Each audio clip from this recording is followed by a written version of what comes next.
आतापर्यंत आपण मॉड्यूल 1 मध्ये रेस्पेक्टिव्ह ऑफ द आर्टिकल 14 आणि 21 पाहिलेले आहेत. आर्टिकल 21 जे आहे ते आफ्टर मनेका गांधीच्या केसनंतर त्याचा पूर्ण दायरा बदललेला आहे.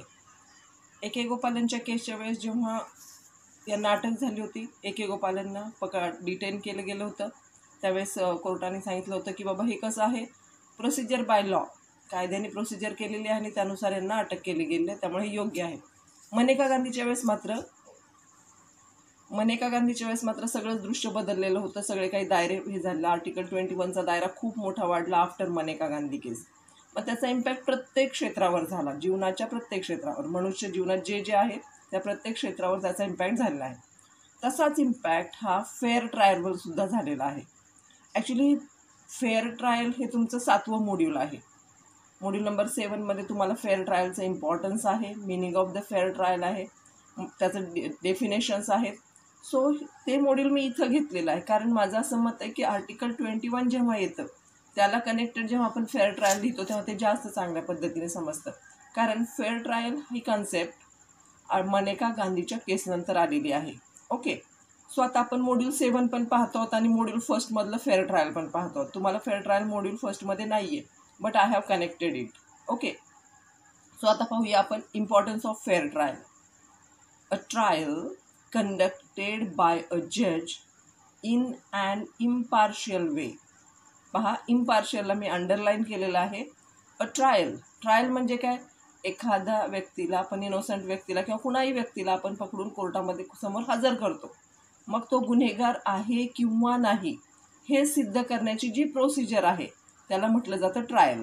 ओके, म्हणून काय म्हटलंय पहा, अ ट्रायल कंडक्टेड बाय अ जज ट्रायल कंडक्ट करतो इन ॲन इम्पार्शियल वे. त्याचं कुठंही बायस नसावं, त्याचं मन प्रिज्युडाईज नसावं, म्हणजे पूर्वग्रह दूषित नसावं, अशा इम्पार्शियल वेने जेव्हा जज ट्रायल कंडक्ट करतो is said to be a fair trial. त्याला काय म्हणायचं, फेअर ट्रायल. मनात काहीतरी वाईट आहे, समोरच्याशी खुन्नस आहे, मग न्यायनिवाडा नीट होईल का, तर नाही. इथं काय पाहिजे, मनात काहीही मत नको. जजेस should be neutral in mind. जजेसचं मन कसं असायला पाहिजे, न्यूट्रल असायला पाहिजे. त्यांना समोर कुणीही आलं तरी त्यांचं नातेवाईक वगैरे वगैरे असं काही फिलिंग नसावं किंवा कुणाशी त्याची दुश्मनी नसावी. Okay, the question of whether trial is fair or not depends upon the procedure as laid down by the code of criminal procedure 1973. ही ट्रायल फेअर आहे किंवा नाही ही क्रिमिनल प्रोसिजर कोडमध्ये दिलेलं आहे की ट्रायल फेअर चालणार आहे की नाही. Whether this trial is fair or not and the prevailing system of criminal justice. आणि जी आता प्रिव्हेलिंग सिस्टीम आहे, चालू आहे, आधी जी चालू होती त्याच्यामध्ये सांगितलेलं आहे की what is the meaning of fair trial. नक्की फेअर ट्रायलची प्रोसिजर काय असणार आहे. सो त्यात एक केस पाहू. याच्यावर आपला सगळाच कारभार केसेसवर अवलंबून आहे, त्यामुळे केसेसला तुम्ही डिप्राईव्ह करू शकत नाही, केसेसला तुम्ही वेगळं टाकू शकत नाही. केस न लिहिता, म्हणजे कुठलीही केस लॉज न देता जर तुम्ही पेपर लिहिला तर you can't get marks. Okay, case laws हे आपलं लाईफ आहे. सो याची केस आहे Zahira Habibullah Sheikh and others versus state of Gujarat and others. ही 2006ची लीडिंग केस आहे, सुप्रीम कोर्टाची केस आहे. The supreme court of India observe each one has an inbuilt right to be dealt with fairly in a criminal trial. पहा, the supreme कोर्टाने काय सांगितलं, भारतामध्ये कुणीही कुठेही राहणारा असू दे त्याचा हा inbuilt means he get it from the birth inbuilt right, underline करायला, to be dealt with fairly. फेअरच असायला पाहिजे. फेअर म्हणजे योग्यच असायला पाहिजे. फेअर म्हणजे सुंदर असा अर्थ नाही आहे इथे. फेअर म्हणजे योग्य, proper. So fairly in a criminal trial. Denial of a fair trial is as much injustice to the accused as it is to the victim to society. पहा, फेअर ट्रायलचा अर्थ तर पाहणारच आहोत आपण नीट, पण एखाद्याबरोबर फेअर ट्रायल केली गेली नाही तर समाजामध्ये त्याच्याबरोबर इनजस्टिस झालं असं म्हणता येईल. म्हणजे not proper fair trial is equal to injustice. आणि आपली जी कोर्टाची सिस्टीम आहे, ही जी एवढी मोठी सिस्टीम उभी केलेली आहे, ती कशासाठी आहे? तर for the justice, getting justice. आणि जर कोर्टात जाऊन त्या व्यक्तीला जस्टिसच मिळणार नसेल तर त्या ट्रायलला अर्थ काय आहे? सो हिअर काय म्हणाले पहा, denial of a fair trial is as much injustice, तेवढंच इनजस्टिस आहे, to the accused as it is to the victim of society. म्हणजे तो विक्टीमच ठरणार ना. कोर्टामध्ये त्याची फेअर ट्रायल झाली नाही तर नक्कीच त्याचं काय होणार आहे? अक्यूजचं रूपांतर कशात होणार आहे? विक्टीममध्ये होणार आहे. Fair trial obviously would mean a trial before a impartial जज. ओके, आता हे पाहिलं आपण. अ फेअर प्रॉसिक्युटर, प्रॉसिक्युटर पण कसा असायला पाहिजे? फेअर असायला पाहिजे. अँड ज्युडिशियल काम ॲटमॉस्फिअर, ॲटमॉस्फिअर पण कसं असायला पाहिजे तिथं? ज्युडिशरी काम, शांत वातावरणात, चांगला प्रॉसिक्युटर जो स्वतः पण इम्पार्शियल आहे, प्लस इम्पार्शियल जज यांच्या समोर जी ट्रायल चालते तिला म्हणायचं फेअर ट्रायल. ओके, हे दिलेलं आहे कोडमध्ये. So here a fair trial means a trial in which bias or prejudice for or against. पहा, फेअर ट्रायल मीन्स काय आहे? बायस, मनामध्ये बायस नसावं. बायस म्हणजे काय?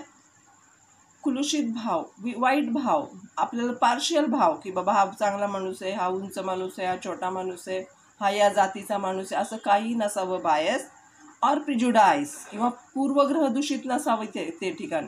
कारण हा या जातीचा आहे तर यांचे लोक असेच, हा त्या जातीचा तर त्यांचे लोक तसेच, असं आपल्या डोक्यामध्ये नसावं. जेव्हा तुम्ही जज बनाल तेव्हा तुमच्यासाठी हे फार आवश्यक आहे. Or prejudice for or against, for त्याच्यासाठी प्रिजुडाइस पण नसावं किंवा त्याच्या अगेन्स्ट पण नसावं prejudice. The accused, the witness or the cause which is being tried. तिथले विटनेसेस आहेत, तिथले जे लोक आहेत, ते सगळं कसं असावं? Bias free, prejudice free. पहा किती सुंदर कल्पना आहे. एक जज आहे जो इम्पार्शियल आहे, एक पब्लिक प्रॉसिक्युटर आहे तो इम्पार्शियल आहे, शिवाय प्लस तिथलं वातावरण कसं आहे? थंड, काम, शांत वातावरण आहे, की ज्याच्यामुळे ती जी व्यक्ती आहे तिला भीती वाटू नये, ती व्यक्ती घाबरून जाऊ नये, गांगरून जाऊ नये, आणि मग त्याच्यामध्ये त्याची ट्रायल चालावी. याला म्हणतात fair trial. Okay, so thus in order to secure the right to fair or impartial trial, all Indian criminal laws are well made to safeguard these rights. आणि हे सगळी फेअर ट्रायल करण्यासाठी भारतामध्ये जे कायदे बनवलेले आहेत, क्रिमिनल लॉ जे पण आहेत, ते अशा पद्धतीने बनवलेत की लोकांबरोबर काय व्हायला पाहिजे? फेअर ट्रायल व्हायला पाहिजे. ओके, फेअर अँड इम्पार्शियल याला अंडरलाईन करा. फेअर तर असावीच, पण ती सोबत इम्पार्शियल सुद्धा असावी. So the to safeguard these right, त्यांचे राईट सेफगार्ड करता यायला पाहिजेत. भलेही माणूस असू, त्यांनी गुन्हा केलेला असू दे किंवा नसू दे, may be he is innocent or may be he is त्याने गुन्हा केलेला असू दे, पण त्याच्याबरोबर ट्रायल ही कशी झाली पाहिजे? फेअर आणि इम्पार्शियल झाली पाहिजे. Okay, UDHR, that is universal declaration of HR, human rights. Human राईट्समध्ये हे शिकलेले आहात तुम्ही. At global level recognises the concept of fair trial as a part of human rights. Fair ट्रायलचा राईट हा कसा आहे? UDHR काय म्हणतं? फेअर ट्रायलचा राईट हा ह्युमन राईटच्या राईट बरोबर आहे. ह्युमन्सचा राईट आहे तो, बरोबर आहे, ह्युमनसाठीचाच राईट आहे तो. आता पाहूया बाकीचं सगळं पाहिलं तर इंडियन कॉन्स्टिट्यूशन फेअर ट्रायलबद्दल काय म्हणते बाबा? Right to fair trial is a concept which is essentially embedded in the constitution. इसेन्शियलीला अंडरलाईन करा, घातलेला आहे, जर कंपल्सरी आहे आपल्या याच्यामध्ये फेअर ट्रायल विषयी. Of India in a democratic country like India, even an accuse can not be deny his right to life and personal liberty. पहा, even an accuse can not be denied, एखादा आरोपी आहे तो सुद्धा आपलं personal right to life आणि personal liberty deny करू शकत नाही, म्हणजे हा हक्क सोडू शकत नाही. हा हक्क आपल्याला जन्मजात मिळालेला आहे. Indian constitution through its Article 21 renders the fair trial a part of life and personal liberty. काय सांगते आर्टिकल 21 रेंडर्स म्हणजे gives. What gives? The fair ट्रायलचा राईट देतो and part of life and personal liberty. Fair trial म्हणजे काय आहे? Part of life आहे आणि हा पर्सनल लिबर्टीचा पार्ट आहे. The supreme court in the case, पुन्हा एकदा case, Ratiram versus state of Madhya Pradesh. पहा, तुम्हाला जर समजा केसेसची नावं आठवली नाही तर तुम्ही इन वन केस लिहू शकता बरं का पुढे. म्हणजे केसचं नाव आठवलं तर ठीक आहे, मग शेवटी टाकू शकता किंवा मग ओळी वगैरे नका सोडू पेपरमध्ये. पण केसेसची नावं लक्षात ठेवा, कारण हे सगळ्या लिडिंग केसेस आहेत. पण नाहीच लक्षात राहिली, but you remember the story, then what you will do? Write the story there. In one case लिहा, त्याची स्टोरी लिहा. आठवलंच नाव तर शेवटी तुम्ही कंसात ते नाव टाकू शकता. ओके. सो हियर पहा, या रतिरामच्या केसमध्ये काय झालंय? The supreme court observe that the fair trial is heart of criminal jurisprudence. Underline this. Fair trial काय आहे? Heart of a criminal jurisprudence. हृदय आहे क्रिमिनल ज्युरिस्प्रुडन्सचं. A fair trial is a fundamental right which flows from article 21 of the constitution. पहा, fair ट्रायलचा right हा fundamental right आहे आणि कुठून मिळालेला आहे तो आपल्याला? आर्टिकल 21 मधून फ्लो होतो तो. आर्टिकल 21 मधून येतो. Denial of fair trial is denial of human rights. एखाद्याचं फेअर ट्रायलचा राईट जर डिनाय करता तर ह्युमन राईटचा राईट डिनाय केल्यासारखा आहे. पहा किती सुंदर आहे हे concept. In the case Mohammed Hussain Zulfikar Ali versus state. पहा, या केसमध्ये काय सांगितलेलं आहे? Stated that every person therefore has a right to a fair trial by a competent court. Underline करा, कॉम्पिटंट कोर्ट. तुम्ही आता हे शिकलेलं असणार आहे. कॉम्पिटंट कोर्ट म्हणजे काय? केसेस ह्या योग्य कोर्टातच दाखल केल्या जातात. मॉनिटरी लेवलला किंवा त्या गुन्ह्याच्या स्वरूपात केसेस त्या लेवलच्या याच्यामध्ये हे केले जातं. CPC पण काही लेवल शिकला असाल तुम्ही आणि आता CRPC पण शिकणार आहोत आपण.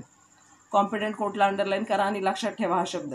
In the spirit of the Article 21, thus, right to fair trial, being a fundamental right, cannot be refused to any person by the virtue of Constitution. कॉन्स्टिट्यूशनने फेअर ट्रायलचा राईट कुणालाच नाकारलेला नाही. कुणालाच म्हणजे सगळ्यांना, सिटिझन, लीगल पर्सन किंवा मग नॉन सिटिझन्स, या सगळ्यांसाठी फेअर ट्रायल लागू आहे. There are different principles of fair trial. Fair ट्रायलचे काही प्रिन्सिपल्स पाहूया. पहिला आहे advisory trial system. The CRPC 1973 म्हणजे क्रिमिनल प्रोसिजर कोड 1973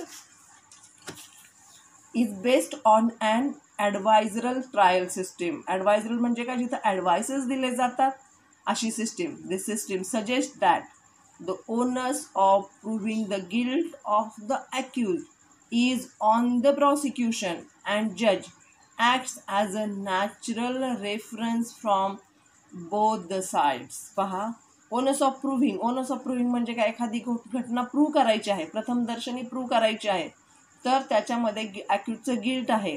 तर इथं काय करायचंय? त्याची गिल्ट आहे किंवा नाही याची संपूर्ण जबाबदारी कुणावर टाकलेली आहे?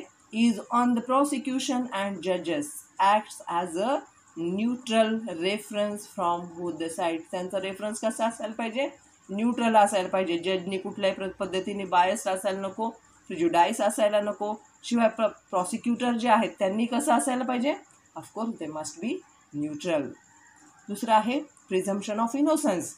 हे लक्षात ठेवायला पाहिजे, तुम्हाला प्रत्येक वेळी हे फायद्यात येणार आहे. प्रिझम्पशन ऑफ इनोसन्स म्हणजे काय? जोपर्यंत एखाद्या व्यक्तीचा गुन्हा सिद्ध होत नाही तोपर्यंत त्याला आरोपी सुद्धा म्हणायचं नाही. Okay. And accused and innocent until proven guilt. Independent, impartial and competent जज.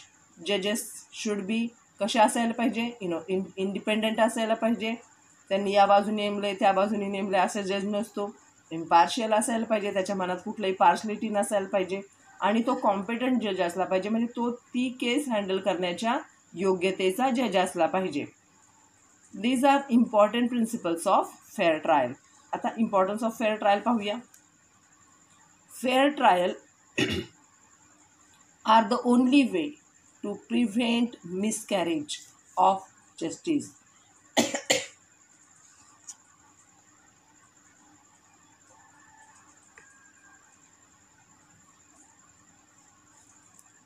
पहा, इथं खूप सुंदर वर्ड वापरलेला आहे, मिसकॅरेज ऑफ जस्टिस.